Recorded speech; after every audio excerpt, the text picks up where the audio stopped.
Hello, Instagram. Hello, LinkedIn, Facebook, wherever you are. Welcome to another Tuesday talk where I talk about something related to career progression, landing a higher profile role, or designing a new and higher impact role or position for yourself. If you have been here before, welcome back. And if it's first time, yes, I always talk about these two topics, landing a better job or going beyond 9 to 5. Whatever higher profile role it is for you, it's different for different people, as I learned over time. And if you're already in C-level positions and you're thinking someday I'm planning to make my exit or do something alongside my work, I also am excited and always interested in those conversations and what ways to make it happen in a more meaningful way and more beneficial. And why would a girl that her background is technology and transformation does executive career coaching? It's because throughout my career, I've always seen, and I still do see a lot of times, people that they are really great at what they do. And I always wonder why they don't get invited to roles that are critical, more critical, or basically why they are unseen. I've always researched that, I always worked on that, and I always try to find ways to see how we can, or I can, help this group of people. And for that, you can tell always my books, my program, Executive Elevate, and all the Tuesday talks are around those topics.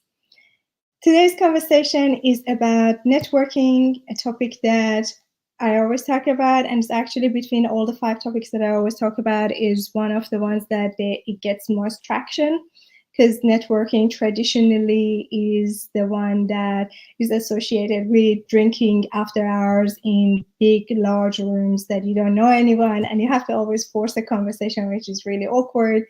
And I want to tell you that is not the case anymore, at least the ways I have learned.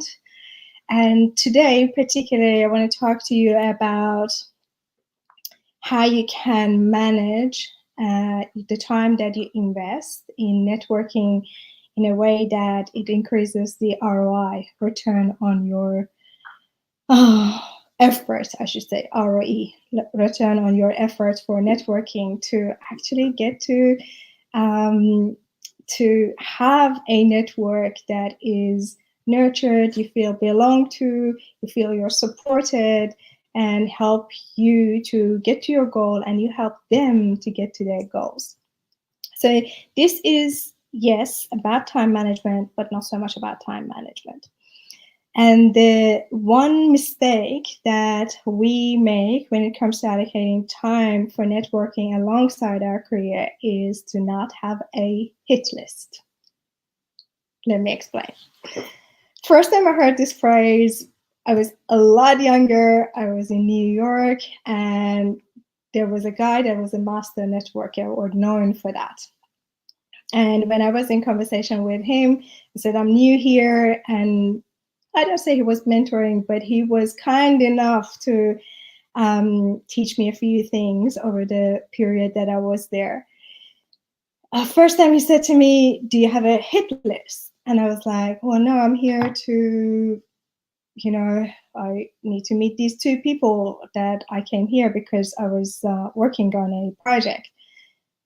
And my mind straight away, when he said hit list, went to the sniper, spy movies, gunfire. I didn't really quite grasp what he's talking about. But what he was actually saying is that when you want to network, you need to have a group of people or a list of people that you would want to meet with, and you need to know them in advance so you can find your way and find a way to meet them or get introduced to them. And I was like, oh, well, that's not very authentic. That's not how I make friends. That's not how I network, because by nature, I am a connector. I always introduce people to each other. I don't know, I always connect someone to a business. If someone looking for a new school, I don't know, a vet or something, or two people need to meet each other. I am always a connector. I always make friends. But the concept of hit list and knowing exactly who I want to network with, it just felt very inauthentic and not real. And I thought, oh, that's not me. And then he spent some time to shift my perspective on that. And his point was very simple. And that was the concept that we all know, that you are the sum of 5 people that they are you're close with. And back then it was BlackBerry phones, and we had the speed dials on numbers, and said, who are in these speed dials. I was like, I don't know. And he said, so and so, which I didn't know. I knew only one of them that I knew is a big dog. And I was surprised that he explained, if you know you want to create this, to be in this group of people, you need to have you have to have that list and know who they are, and then work towards it. But if you don't consider them as people that they want to be your friends, then you're always going to have a challenge with networking. So the approach and what the shift that he made for me was this: you're not going to make friends with them to get something. You're going to make friends with them to have them in your 5 people network, your close circle. And then if something comes up, if you needed help, or if you needed their input, or you needed their investment, that will happen. And I thought, oh, so I don't go there to make a request. I build the relationship. I build the relationship and friendship. And then once I am in that space, basically once they are on my speed dial or I am on their speed dial, something great might happen. That shift was fundamental for me, and also made it real, because I wasn't willing to start making a lot of fake friendships with people that I don't like to be friends with them, and then call that one networking. So that is the key thing that shifted long time ago, and has been the reason that I have always had a lot of good networks, been able to build a lot of networks, or join a lot of good networks.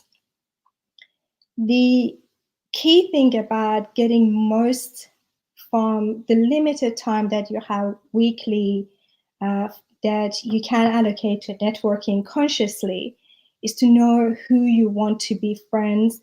And doesn't matter if they are so far away from you, doesn't matter if you don't have any direct connection, as long as you know who they are and you are conscious about that, then you will be able to work your way through and use the limited time that you have in a very effective way. I'm going to give you another example.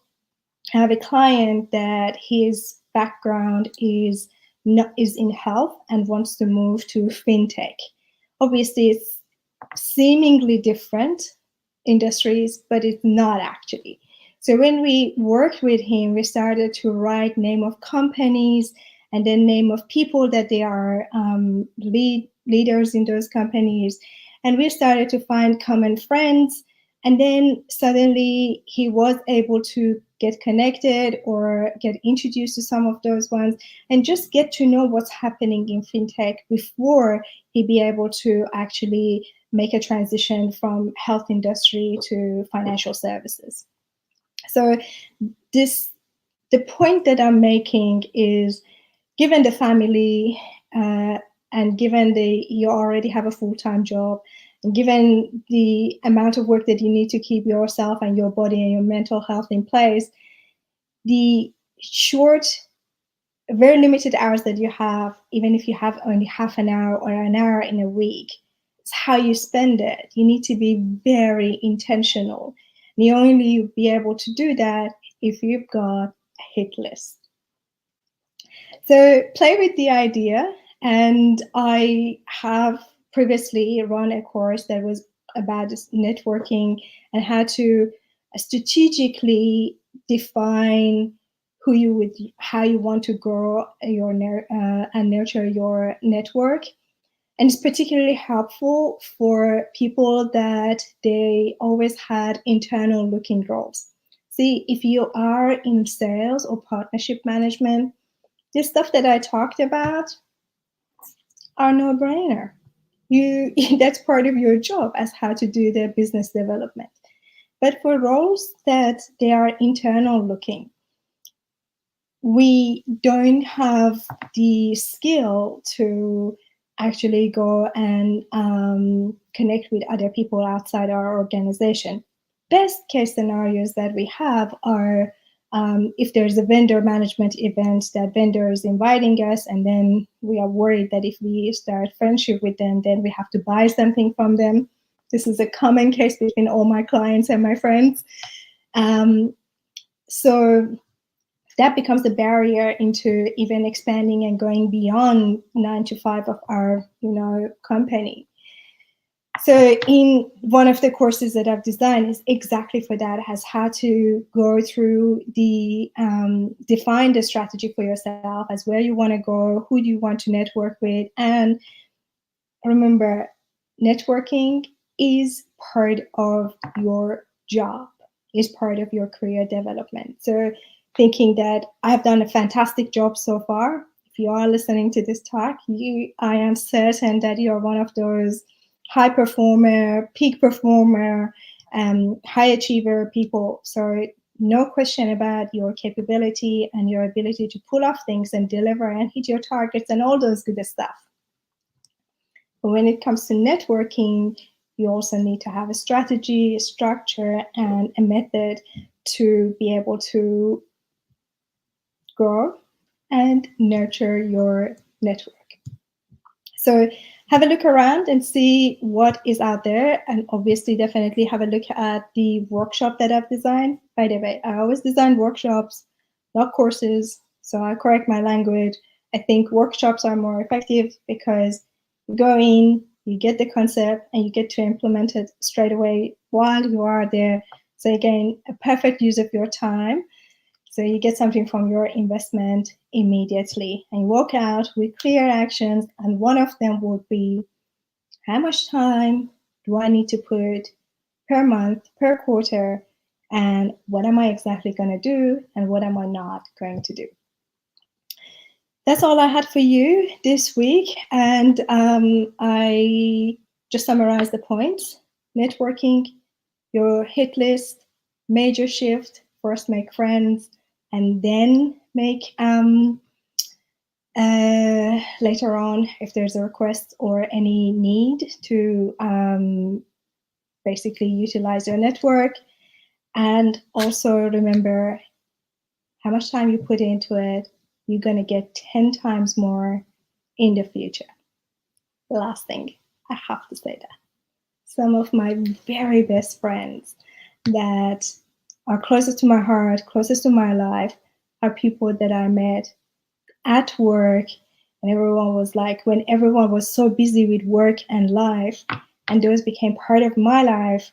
And now after years, they're now living in other parts of the world. But I always know that whenever I need them, I can pick up the phone. At least I can brainstorm with them. And at most, they refer you clients or friend or gigs, or you don't know what happens. But there's so much value in creating your network and investing your time in it. Have a lovely one. I'll see you next week, same time, same place, and a different topic. Bye.